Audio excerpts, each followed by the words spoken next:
Hello बेटा, welcome to our YouTube channel. तो जैसा कि हम लोगों ने लास्ट क्लास में डिस्कस किया था एनसीईआरटी चैप्टर नंबर 8 मोशन, और इसका जो है हम लोगों ने फर्स्ट असाइनमेंट का लास्ट क्लास में हम लोगों ने डिस्कस किया था। और जैसा कि प्लानिंग थी हमारी कि आज की क्लास में जो है सेकंड असाइनमेंट हम लोग डिस्कस करेंगे, तो उसी को हम लोग आगे कंटिन्यू करते हैं। तो चलिए सेकंड असाइनमेंट हम लोग डिस्कस करते हैं। सबसे पहले हम बात करेंगे सेकंड असाइनमेंट में जो क्वेश्चन है आपका है बेसिकली 3 टाइप के क्वेश्चंस हैं। इसमें एक आपका जो है ऑब्जेक्टिव क्वेश्चन है, यानी कि एमसीक्यू टाइप के क्वेश्चंस दे रखे हैं, ठीक है। उसके बाद से दूसरा जो हमारा टाइप है वो fill in the blanks type है, एंड थर्ड टाइप हमारा है ट्रू फॉल्स टाइप है। और इसी में एक थोड़ा सा एडिशन में है असर्शन रीजन टाइप का। असर्शन रीजन टाइप का थोड़ा सा डिफरेंट आपके लिए हो सकता है कि थोड़ा सा ये आपके लिए, क्योंकि अब तक जो है क्लास 8 तक आप लोगों ने जो इस टाइप के क्वेश्चंस शायद अटेम्प्ट ना किए हों, तो उसके लिए हम स्ट्रेटजी बताएंगे कैसे इनको सॉल्व करना है, क्या उनका मेथड है, ठीक है। तो आइए देखते हैं। सबसे पहले हम क्वेश्चन नंबर 1 की बात करें। क्वेश्चन नंबर 1 है for a body which has turned by 300 degree in a circle of radius R, ठीक है, 300 degree in a circle of radius R. तो यहाँ पे देखिए क्वेश्चन नंबर 1 की अगर हम बात करें असाइनमेंट का, ठीक है, तो सिंपली आपके पास क्या गिवन है, डिग्री थीटा कितना है 300 डिग्री, ठीक है, एंड रेडियस क्या है आर। अगर हम इसको रेडियन में कन्वर्ट करें तो 300 को पाई बाई 180 से मल्टीप्लाई करना होगा। ये हो जाएगा 6 3 ज़ा 6 5 ज़ा that is 5 pi by 3 radian, ठीक है। हम रेडियन में क्यों ले रहे हैं, क्योंकि रेडियन जो होती है एसआई यूनिट होती है किसकी, एंगल की, और यहाँ पे हर चीज़ एसआई में लेना ज़्यादा बेटर होता है। तो अब यहाँ पे हमें क्या चाहिए, डिस्टेंस फाइंड करना। आई थिंक सर्कुलर, हाँ, इसमें 4 ऑप्शन दे रखे हैं। Distance travelled is 5/3 pi R. देखिए होता है कि नहीं होता है। तो distance is equal to, basically अगर हम बात करें तो डिस्टेंस इज इक्वल टू क्या जाएगा, एंगल इंटू आर, ठीक है। ये आर का अपॉन रेडियस, यही डिस्टेंस हो जाएगा, और आर का अपॉन रेडियस आपका एंगल होता है, जिससे इस तरह से यहाँ तक का जो डिस्टेंस है वो क्या जाएगा, आर्क और जो एंगल होगा। तो आर्क और रेडियस का जो रेशियो होता है यही हमारा क्या होता है, एंगल होता है। तो यहाँ पे क्या जाएगा 5 pi by 3 into R, that is 5 pi by 3 R, ठीक है। तो ये इसका डिस्टेंस है। सेकेंड कह रहा है एक्सेलरेशन इज कांस्टेंट। क्या इसका एक्सेलरेशन कांस्टेंट है? नहीं भाई, इसका एक्सेलरेशन कोई ज़रूरी नहीं है कांस्टेंट होगा, ठीक है, क्योंकि इसकी डायरेक्शन जो है क्या हो रही है, चेंज हो रही है। तो कॉन्टिन्यूसली इसका एक्सेलरेशन कोई ज़रूरी नहीं है। सेकेंड इसका ऑप्शन, थर्ड ऑप्शन है एक्सेलरेशन इज कांस्टेंट अनलेस क्या है बोथ ए एंड बी, तो ये होना नहीं है। लास्ट है only A is the correct. तो यहाँ पे आंसर में आप ध्यान से देखिएगा, इसमें ए ऑप्शन भी करेक्ट है एंड डी ऑप्शन भी करेक्ट है, ठीक है। तो both A and D option are the correct. Next question है question number 2। A merry go round is the rotating about a vertical axis at the rate of 60 revolution per minute if the distance of a man from its axis is 2 metre, his linear speed is. Question number 2 देखते हैं।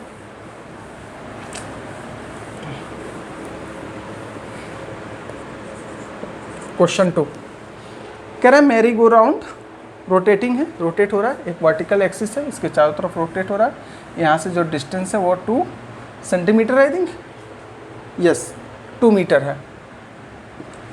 तो इसमें revolution दे रखा है, यहाँ पे revolution क्या दे रखा है, 1/t is equal to 60 revolution per minute. तो इसको हम लिख सकते हैं 60 रिवॉल्यूशन अपॉन 60 सेकेंड, और यहाँ 60 कैंसिल, ये हो जाएगा 1 रिवॉल्यूशन पर सेकेंड।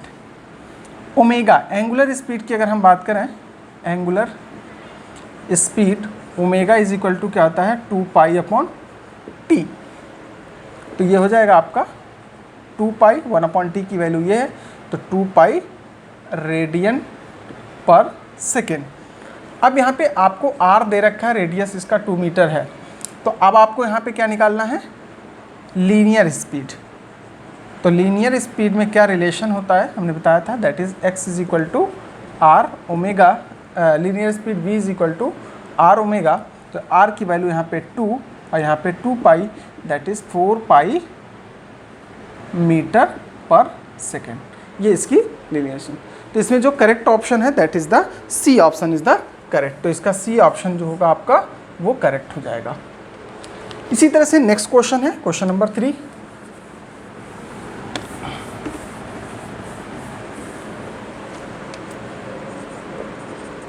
क्वेश्चन 3 देखिए, to find the height of a building a student is following the steps as given below, the sequence of the steps are. पहले उसने क्या किया कि स्टोन को ड्रॉप किया, दूसरे स्टेप में क्या किया, तुरंत उसने जो है क्लॉक को स्टार्ट कर दिया, तीसरे स्टेप में उसने क्लॉक को स्टॉप किया जैसे ही लैंड पर आ गया, और उसके बाद से फॉलो द रिलेशन यानी कि हाइट फाइंड करने के लिए फार्मूला यूज़ किया h = ½ GT²। क्या उसका स्टेप सही था या किस ऑर्डर में उसका स्टेप्स होना चाहिए था। तो देखिए यहाँ पे सीक्वेंस बिल्कुल करेक्ट है, तो इसका जो करेक्ट ऑप्शन हो जाएगा C option that is ABCD। ठीक है, ABCD इसका करेक्ट ऑप्शन हो जाएगा। नेक्स्ट है हमारा क्या, a body, question number 4। A body moving in a circle of radius r covers 3/4 of the circle, the ratio of the distance to the displacement. अब देखिए सवाल ये होता है सर्किल का 3/4 पार्ट, यानी कि क्वेश्चन नंबर 4 है, यहाँ पे एक सर्किल है 3/4 पार्ट का मतलब क्या हुआ कि ये इतना पोर्शन उसने कवर कर लिया है। अब 3/4 पार्ट उसने कवर किया है, कह रहा है डिस्टेंस एंड डिस्प्लेसमेंट। तो डिस्टेंस अगर कंप्लीट कवर होता तो डिस्टेंस इज इक्वल टू क्या होता, डिस्टेंस की अगर हम बात करें तो अगर कंप्लीटली कवर करता तो डिस्टेंस क्या होता, सोचिए 2πr होता कि नहीं होता, बट इसने 3/4 किया है, ये क्या जाएगा 3/2πr, इतना डिस्टेंस उसने कवर किया। डिस्प्लेसमेंट की बात करेंगे, डिस्प्लेसमेंट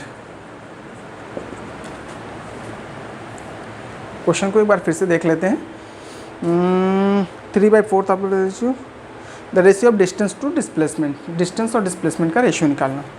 ये r है और ये भी r हो जाएगा, तो ये क्या जाएगा √2r। पाइथागोरस लगाया हमने सीधे सीधे, तो डिस्प्लेसमेंट क्या जाएगा √2r d और यहाँ पे s। तो d/s का अगर हम देखें तो 3/2πr इंटू 1 यहाँ पे सिंपली क्या लिखेंगे डिवाइडेड बाई √2r, तो हो जाएगा 3/2πr इंटू 1/√2r। r से r कैंसिल, ये हो जाएगा 3/2√2π, 3/2√2π। तो इसमें डी ऑप्शन आपका करेक्ट हो जाएगा, यानी कि D option is the correct option. Next question number 5।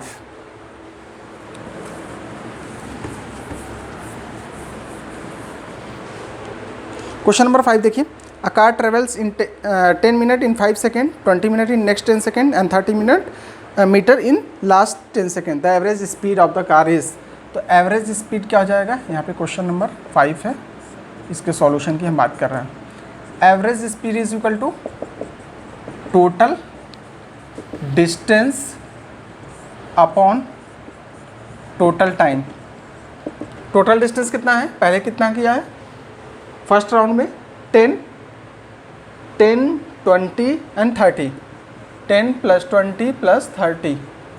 Total time पहले कितना टाइम लिया उसने 5 सेकेंड + 10 सेकेंड + 10 सेकेंड, क्या जाएगा आपका 60/25, डिवाइड करेंगे तो 25 2 ज़ा 10 बचेगा, 100 हो जाएगा 4 metre per second. This is the answer. तो यहाँ पे इसका जो करेक्ट ऑप्शन होगा that is D option correct हो जाएगा। क्वेश्चन नंबर 6 देख लीजिए, कह रहा है using the BT graph one can conclude. एक जो है बंदा है वो क्या कंक्लूजन निकाल सकता है इस ग्राफ को देख करके, चलिए हम भी निकालते हैं। दिस इज द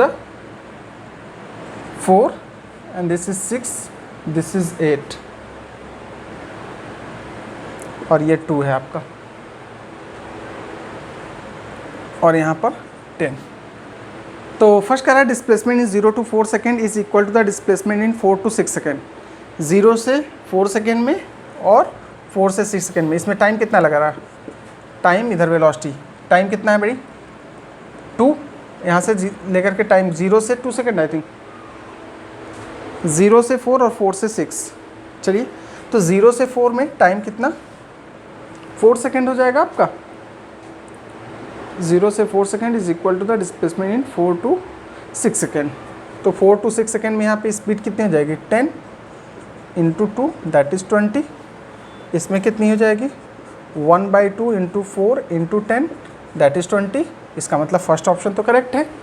सेकेंड कह रहा है acceleration is 2.5 metre per second. OA में एक्सीलरेशन कितना हो जाएगा, 10/4 दैट इज़, ठीक है, ये भी करेक्ट है। Next acceleration is negative in time 6 to 8। 6 to 8 में एक्सीलरेशन क्या है, निगेटिव है, ठीक है। All 3 are the correct. तो इसका आंसर जो हो जाएगा, answer D, all 3 are the correct.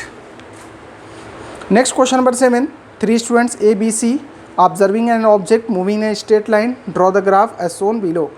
कौन सा ग्राफ इसमें से करेक्ट नहीं है, कौन सा ग्राफ इनकरेक्ट है। तो इसमें देखिए C वाला ग्राफ जो है आपका इनकरेक्ट है। क्यों, क्योंकि यहाँ पे टाइम क्या हो रहा है, लैग कर रहा है, पीछे हो रहा है, और ऐसा पॉसिबल नहीं है।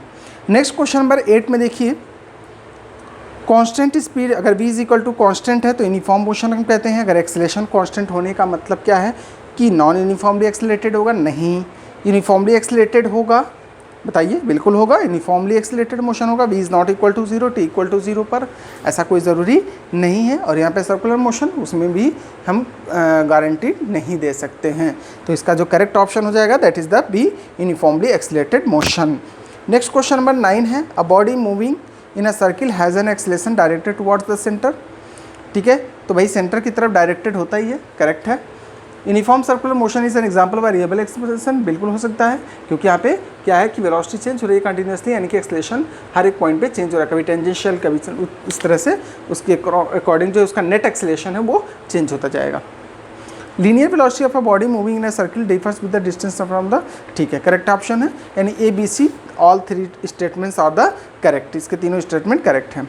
Next, a particle is moving in a circular path of radius R. एक पार्टिकल है एक सर्कुलर पाथ पे मूव कर रहा है जिसकी रेडियस क्या है, आर है। That displacement after half a circle would be, half circle चलने के बाद डिस्प्लेसमेंट कितना हो जाएगा।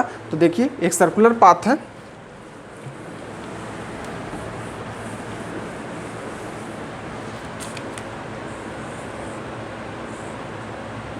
जिसकी रेडियस है यहाँ से यहाँ तक, जब मूव करेगा तो ए पॉइंट से चला बी पर आया, यहाँ से यहाँ तक आर, यहाँ से यहाँ तक आर, तो डिस्प्लेसमेंट क्या आ जाएगा, 2r।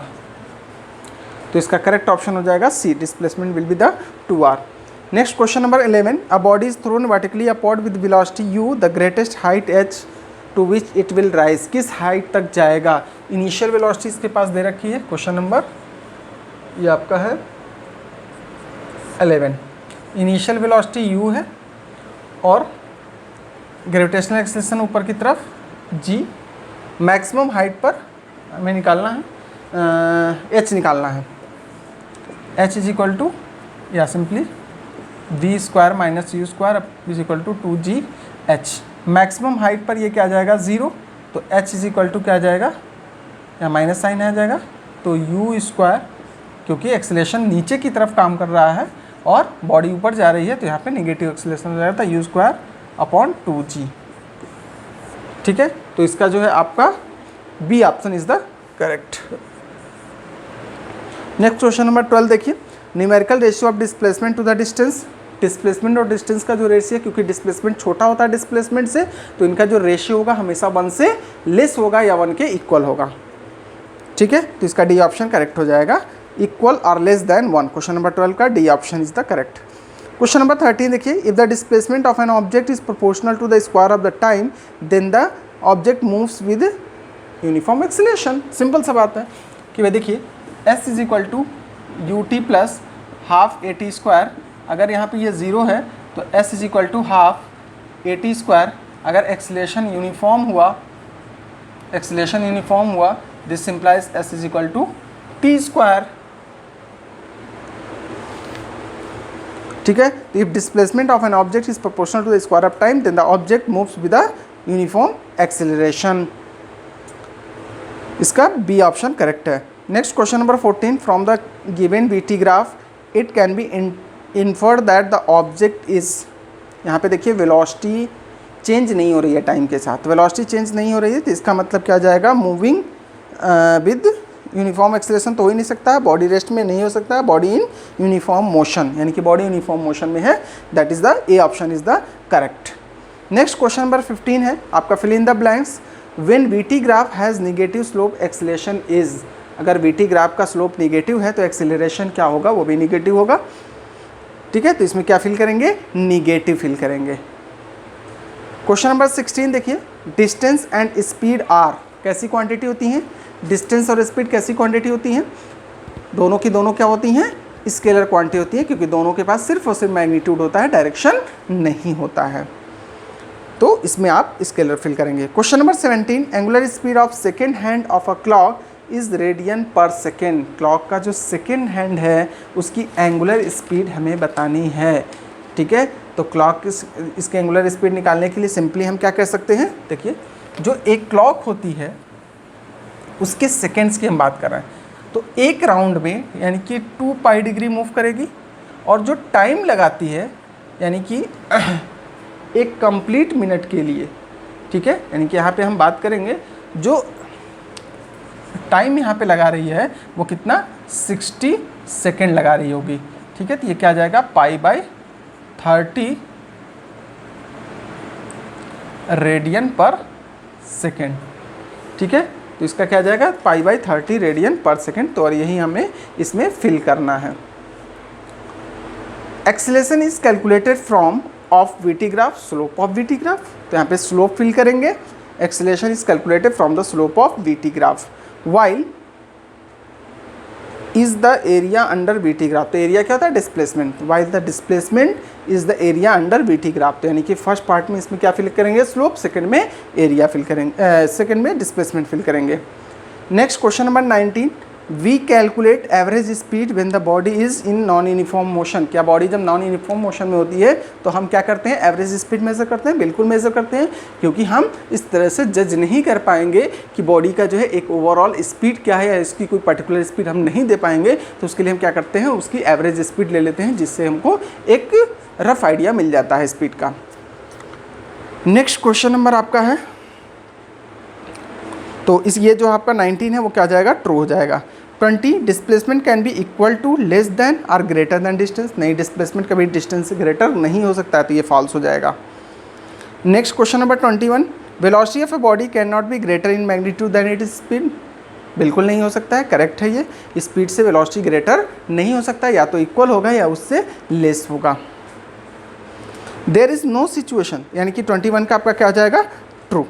There is know situation in the inverse when the velocity is zero but acceleration is non zero, ऐसा नहीं है भाई, किसी भी बॉडी को अगर हम वर्टिकली अपवर्ड डायरेक्शन में अगर थ्रो कर देंगे तो मैक्सिमम हाइट पर पहुंचने के बाद उस मैक्सिमम हाइट पर उसके पास वेलोसिटी क्या हो जाती है, ज़ीरो, लेकिन वहाँ पर उसके पास जो है ग्रेविटेशनल एक्सेलरेशन काम कर रही होती है, यानी उसके पास एक्सेलरेशन होती है, वो कितनी होती है, 9.8 मीटर पर सेकेंड स्क्वायर इसकी जो है एक्सेलरेशन होती है, तो ये आप क्या जाएगा, फॉल्स हो जाएगा। On straight line path speed of a body is equal to its velocity, बिल्कुल हो सकता है, ठीक है, इक्वल हो सकता है, तो ये ऑप्शन आपका ट्रू है। नेक्स्ट क्वेश्चन नंबर 24 और 25 दोनों असर्शन रीजन पे बेस्ड क्वेश्चन होते हैं, तो इनको समझ लीजिए क्या करना है इन क्वेश्चंस में। 3 क्वेश्चन में सबसे पहले आपको 4 स्टेटमेंट दिए गए होंगे, सबसे पहले आपको 4 स्टेटमेंट दिए गए होंगे। इसमें फर्स्ट स्टेटमेंट में कहा जाएगा कि assertion is true and reason is true but reason is the correct explanation of assertion।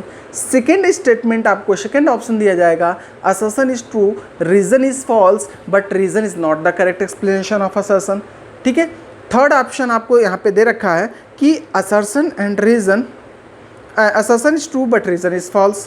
Next last है assertion is false but reason is true. तो 4 स्टेटमेंट आपको दे गए हैं। इसके बाद आपको एक assertion का स्टेटमेंट दिया गया होगा, एक रीज़न का स्टेटमेंट दिया होगा। तो अब दोनों स्टेटमेंट में से आपको पढ़ना क्या चीज़ है, पहले आपने assertion रीड किया, जब assertion रीड किया क्या वो स्टेटमेंट अपने आप में फिजिक्स के अकॉर्डिंग या साइंस के अकॉर्डिंग जिस भी सब्जेक्ट का है उस सब्जेक्ट के अकॉर्डिंग क्या होल्ड करता है, क्या वो करेक्ट है। अगर वो करेक्ट है, ठीक, तो हम क्या करेंगे, पहले मान लेंगे assertion इज करेक्ट। उसके फिर हम रीज़न को पढ़ेंगे। रीज़न को भी जब हम रीड करेंगे और देखेंगे क्या रीज़न भी जो भी लॉज हैं, जो भी फिजिक्स है या जो भी सब्जेक्ट है, उस सब्जेक्ट साइंस फिजिक्स व्हाटएवर जो भी सब्जेक्ट है, उस सब्जेक्ट के अकॉर्डिंग क्या वो स्टेटमेंट एग्जिस्ट करता है, क्या वो स्टेटमेंट करेक्ट है। तो अगर रीज़न भी करेक्ट है, असर्शन भी करेक्ट है अपने आप में, तो हमारा जो है पहला दूसरा दोनों प्रॉब्लम हो सकता है, यानी कि ए ऑप्शन भी हो सकता है, बी ऑप्शन भी हो सकता है। यानी कि assertion is true, reason is true and assertion is true, reason is true. अब सवाल ये उठता है, क्या जो रीज़न दिया गया है, क्या वो रीज़न उस पर्टिकुलर स्टेटमेंट को क्या कर रहा है, वेरीफाई कर रहा है।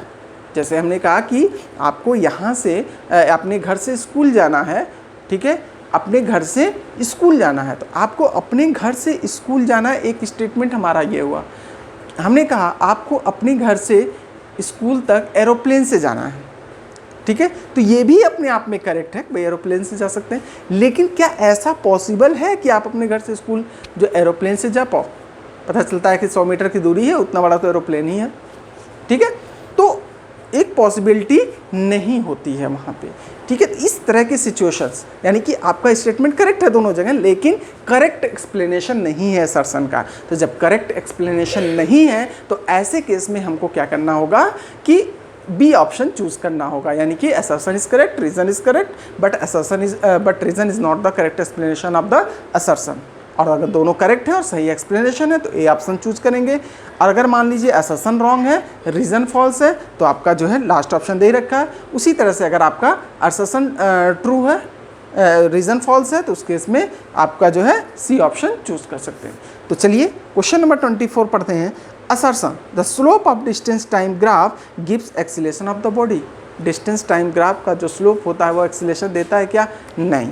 तो ये आपका असर्शन रॉन्ग हो गया। Greater the slope of the distance time graph more the speed, जितना ज़्यादा स्लोप उतना ज़्यादा स्पीड। तो यहाँ पे क्या है, असर्शन करेक्ट है और जो आपका है रीज़न इनकरेक्ट है, ठीक। नेक्स्ट आपका लास्ट क्वेश्चन है न्यूटन्स इक्वेशन ऑफ, यानी कि इसके लिए आप क्वेश्चन नंबर 24 के लिए कौन सा ऑप्शन करेक्ट मानेंगे? That is the question number B, C option आपका क्या है, असर्शन ट्रू है, लेकिन यहाँ पे असर्शन तो फॉल्स हो रहा है, तो यहाँ पे डी ऑप्शन आप करेक्ट मानेंगे, ठीक है। उसी तरह से क्वेश्चन नंबर 25 में देखेंगे Newton's equation of motion hold true for uniformly accelerated motion only. सही बात है कि यूनिफॉर्मली एक्सीलरेटेड मोशन है तभी हम Newton's law of motion use करेंगे। नेक्स्ट क्या है, reason the equation of motion do not apply to freely falling body as its motion is not uniformly accelerated. यानी equation of motion freely falling body के लिए apply नहीं होगा, क्यों? As its motion is not uniformly accelerated. भाई देखिए भाई, freely follow रही तो under the acceleration of gravity move कर रही है, ग्रेविटी जो एक्सीलरेशन लगा रही है वो तो कांस्टेंट ही है, यूनिफॉर्म ही है। इसका मतलब हमारा असर्शन करेक्ट है, रीज़न इनकरेक्ट है। तो असर्शन करेक्ट, रीज़न इनकरेक्ट, यानी कि आपका जो है C option is the correct, यानी कि सी ऑप्शन हम चूज़ करेंगे ऐसे क्वेश्चन के लिए, ठीक है। तो इसी के साथ आज का ये असाइनमेंट कंप्लीट हो गया। तो आपका जो फर्स्ट असाइनमेंट और सेकंड असाइनमेंट दोनों मिला करके अगर देखा जाए, फर्स्ट असाइनमेंट में आपके 35 क्वेश्चन और आज के असाइनमेंट में 25 क्वेश्चन, तो टोटल आपके पास हो गए कितने? 60 क्वेश्चंस। और इन 60 क्वेश्चंस में से आपको मिलेंगे 8 क्वेश्चन एग्ज़ाम में, आपके 8 क्वेश्चंस एग्ज़ाम में मिलने वाले हैं। और जो सबसे इम्पॉर्टेंट है, यानी कि फर्स्ट असाइनमेंट जो दिया था वो ज़्यादा इम्पॉर्टेंट है आपके लिए, ठीक है। तो उसको बहुत अच्छे से ज़रूर करें, क्योंकि मैक्सिमम क्वेश्चन हो सकता है आपको उससे मिल जाए, इससे इस असाइनमेंट से भी कई क्वेश्चंस इससे भी मिल सकते हैं, ठीक है। तो इसलिए दोनों असाइनमेंट को बहुत ही अच्छे से करने की ज़रूरत है। आज के लिए फ़िलहाल इतना ही। Thank you, have a nice day.